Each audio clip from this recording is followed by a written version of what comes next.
am le paya kuhuile hai me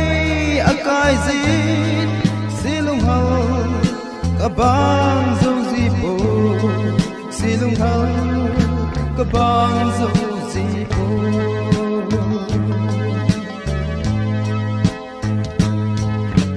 tung hal tung thang van lam kagal vete asiva pa em selin azem hoi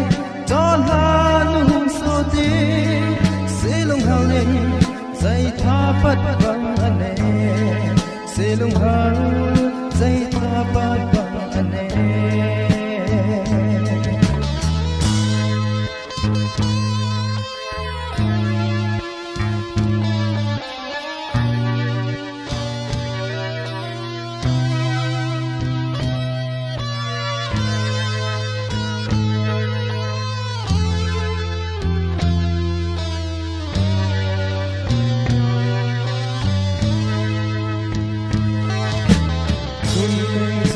Vagamang zai la oizin lai to alen dil dil kang wa ke sang se lung halin zai la oin kang tin ka chone zai la oin kang tin ka chone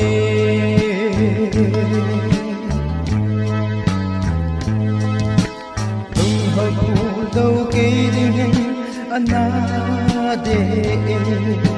sun tin za dinang pul do kaden anai lung hul pul do zan ting zong le samang ka zal ti pu zal na o tilon na o zal kon